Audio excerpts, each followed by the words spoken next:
আসসালামু আলাইকুম। আমি মামুন সরকার আছি আপনাদের সঙ্গে। ভারতের পশ্চিমবঙ্গের ৩টি জেলায় হোটেলে বাংলাদেশিদের প্রবেশ নিষিদ্ধ করেছে। সেই ৩টি জেলা হচ্ছে শিলিগুড়ি, মালদা, কুচবিহার। বাংলাদেশিদের জন্য হোটেল বন্ধ করে দেওয়া হয়েছে। হোটেলের দেওয়ালে ঝুলছে বাংলাদেশিদের প্রবেশ নিষিদ্ধ। এই ৩টি জেলার একাধিক হোটেল মালিক সংগঠনের সিদ্ধান্ত নিয়েছে বাংলাদেশি নাগরিকরা যারা আছেন তাদেরকে হোটেল দেওয়া হবে না। আগে যেখানে মেডিকেল ভিসা, স্টুডেন্ট ভিসা আসা বাংলাদেশিরা হোটেলে থাকতে পারতেন, এখন সেই থাকার সুযোগ ওই ৩টি জেলাতে আর পাবেন না। হোটেলের মালিকদের দাবি, বাংলাদেশের সংখ্যালঘুদের উপর নির্যাতনের প্রতিবাদে তারা এই সিদ্ধান্ত নিয়েছে।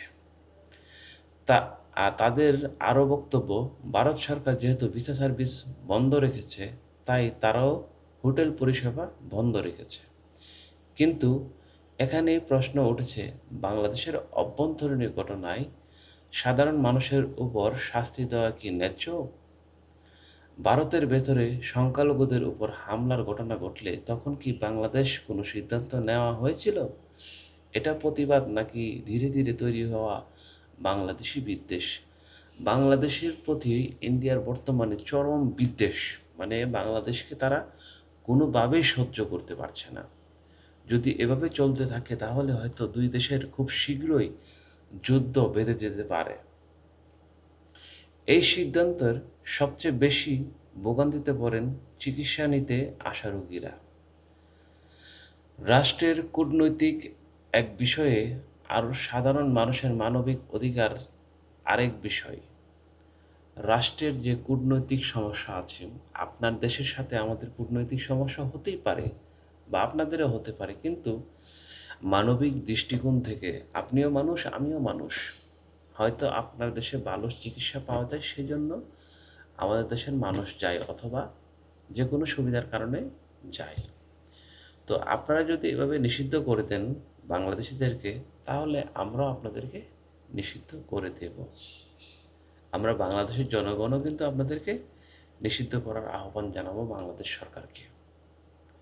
আপনাদের যেমন প্রয়োজন আছে আমাদের, ঠিক আপনাদেরও প্রয়োজন আছে কিন্তু আমাদের। আপনাদের বাড়িতে আমরা যাই, আমাদের বাড়িতে আপনারা আসেন। অবশ্যই সেটা মনে রাখবেন, আমরা আপনাদের গুরুত্বপূর্ণ প্রতিবেশী। তো আমাদেরকে রাগাবেন না। আমাদেরকে যদি রাগান তাহলে কিন্তু পস্তাতে হবে আপনাদের। আপনার মতামত, এই সিদ্ধান্ত ঠিক না ভুল, কমেন্টে আপনার মতামত জানান। হ্যাঁ, এই সিদ্ধান্ত মানবিক দৃষ্টিতে দেখলে অবশ্যই একটি খারাপ কাজ হয়েছে।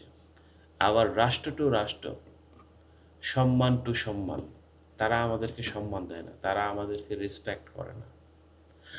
বাংলার ইতিহাসে বাপের বেটা ইউনূস যে সিদ্ধান্ত নিয়েছেন, সেই সিদ্ধান্ত অনুযায়ী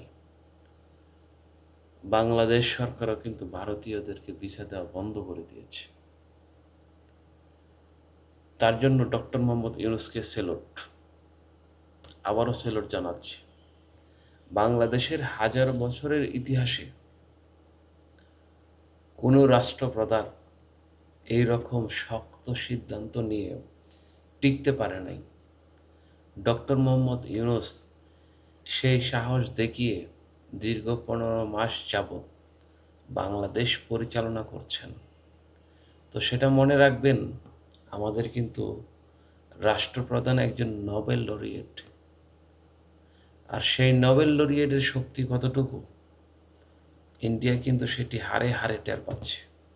তারা কিন্তু কোনোভাবেই কূটনৈতিকভাবে বিজয় হতে পারছে না। তো ভালো থাকবেন প্রিয় দর্শক, আবারও দেখা হবে নতুন আরেকটি ভিডিও নিয়ে। আল্লাহ হাফিজ।